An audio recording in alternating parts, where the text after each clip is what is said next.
మొరటువాడైన మూర్ఖుడైన ఒక వ్యక్తితో కాపురం చేసింది దేవుని కోసం ఆలోచించండి. దేవుని కోసమా, లేదంటే దేవుడు చెప్పిన మాట కోసమా, లేదంటే తన సొంత ఘనత కోసమా? ఎస్, తన ఘనత కోసం కాదు. ఒక ధనవంతుడి భార్యగా ఉండడం అనేది గొప్పే కావచ్చు, ఘనతే కావచ్చు, కానీ దానికోసం ఆవిడ కట్టుబడి ఉండలే. దావీదుతో మాట్లాడుతూ అంటుంది, నీ ప్రాణము దేవుని యొద్ద కలిగిన జీవపు మూటలో దాచబడి ఉంది. అమ్మాయిని పట్టుకోండి. నీ ప్రాణము దేవుని యొద్ద ఉన్న జీవపు మూటలో దాచబడింది అంటే దేవుని మీద ఎంత విలువైన ఆ సంగతుల మీద ఎంత ఆసక్తి ఉందో ఆవిడికి. దేవుని మాటకు లోబడింది, విధేయత చూపించింది. ఒకనాడు పౌలు భక్తుడు ఒక చోటకి వెళ్ళాడు, జాగ్రత్తగానండి, ఒక చోటకి వెళ్ళాడు. అక్కడ ఉన్న ప్రజలందరికీ టాటా గుడ్ బై చెప్పేసి ఇంక నేను వెళ్తాను, మళ్ళీ నా మొహం మీకు కనబడుద్దో లేదో నాకు తెలీదు, ఇదే ఒకవేళ చివరిగా మాట్లాడడం అయి ఉండొచ్చు అన్నాడు.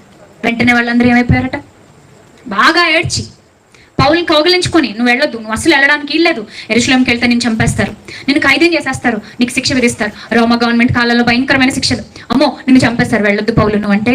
మీరు ఏడ్చి నా గుండె బద్దలు చేస్తారు ఎందుకు ఇలాగా? లేదు నేను వెళ్లాల్సిందే అన్నాడు. వెళ్ళిన తర్వాత ఏం జరుగుద్దో దేవుడు చూపించాడా లేదా పౌలుకి? ఎవరి ద్వారా? Very good. అగబు అనే ఒక ప్రవక్త ద్వారా ఆయన వచ్చి ఒక ప్రాక్టికల్ చేసి చూపించాడు. అపోస్తుల కార్యాల్లో ఉంటుంది ఈ సందర్భం. ఒక ప్రాక్టికల్ చేసి చూపించాడు. ఏంటా ప్రాక్టికల్ అంటే, ఆయన కట్టుకున్నటువంటి నడికట్టు విప్పేసి కాళ్ళు చేతులు కట్టేసుకున్నాడు.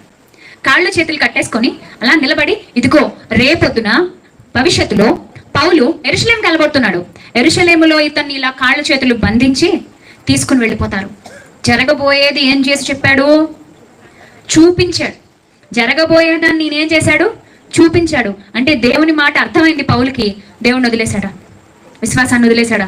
అమ్మో నన్ను అంత అలా చేస్తారా అని వెనక్కి అడుగేయలే.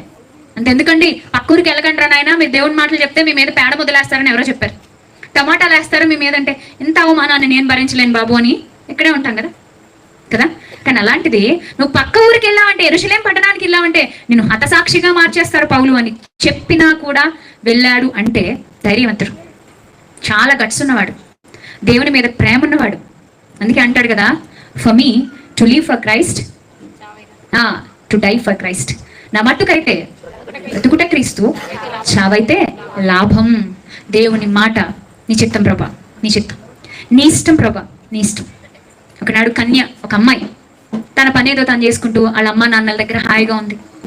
దేవదూత ద్వారా వర్తమానం వచ్చింది, దేవాది దేవుడు నిన్ను ఎన్నుకున్నాడమ్మా ఈ ఆపరేషన్కి, పరిశుద్ధాత్ముడు నీ ద్వారా ఒక అద్భుతమైన కార్యం జరిగించబోతున్నాడు, నువ్వు సిద్ధం, నువ్వే సెలెక్ట్ చేయబడ్డావు అని చెప్పినప్పుడు ఏం చెప్పింది? ఎవరా కన్నిక? ఏమని చెప్పింది? ఏమని సమాధానం ఇచ్చింది దేవుడికి?